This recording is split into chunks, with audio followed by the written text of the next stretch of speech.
In this video, we talk about SSS samples. First of all, SSS stands for subsurface scattering, and subsurface scattering simulates the effect of light entering an object and scattering beneath its surface. Not all the light reflects from a surface. Some of it will penetrate below the surface of an illuminated object.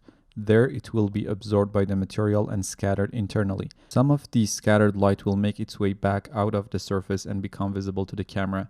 This is known as subsurface scattering, or SSS, and it is necessary for the realistic rendering of materials such as marble, skin, leaves, wax, milk, plastic, fruits, plants, and so on. There are 4 components to simulate a realistic surface. We can take a look at an Arnold standard surface shader, for example. We have our base color or diffuse, specular reflections, transmissions or refractions, and finally SSS. A lot of people consider SSS as a secondary aspect of their shaders, which is a mistake because it is a primary component of a lot of shaders.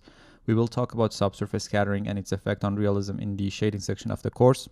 I have this toy car model with an SSS material applied to. You can check out the shader that is assigned here, and SSS weight is set to 0.75 with a radius of 0.5 centimeters, and this is why we get this beautiful live shader on the car.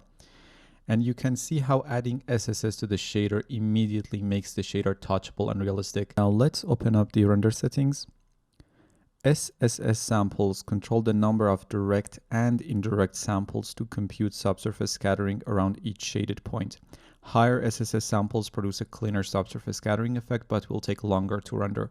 Also, let's go to our AOVs and add SSS, SSS direct, and indirect AOVs to the active list so we can actually check them out in the IPR. I'm going to draw a render region around the car and set the SSS samples to 0 while the IPR is running. As we don't have any SSS samples, we see no SSS effect in the render, and all the SSS AOVs are empty as there is no SSS samples and therefore no data to show here. Let's get back to the beauty pass and increase the SSS samples to 1. Now we get a very noisy SSS effect as the sample values are very low, and if you check the SSS direct and indirect pass, you see how noisy they are as well. Don't forget that unlike the diffuse and specular samples up here, where they would just control indirect diffuse and specular rays, SSS sample controls both direct and indirect SSS rays. Now let's increase our SSS samples to around 6. And to get a clean SSS effect in your render, you need to have a fairly high number of SSS samples.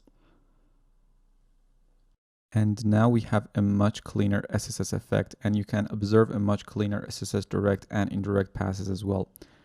For the final render, I'm going to set my camera samples to 6, diffuse and specular samples to 4. And as we have increased our camera samples, we can decrease the SSS samples to get a faster render. But as the car toy is the main subject and occupies a lot of pixels, I'm going to leave it at around 6 to be safe. As we don't have any transmission shader in the scene, I don't care about transmission samples here. Now remember, we use ACES as our color manager, and if we render the scene directly to the picture viewer right now, you would see the render is completely messed up. And when working with ACES, you have to render it to EXR and then bring it back to sRGB in post. We will cover how to do that in the rendering section of the course, but for a fast JPEG or PNG save, you can take a snapshot and save the snapshot from the picture viewer to JPEG or PNG.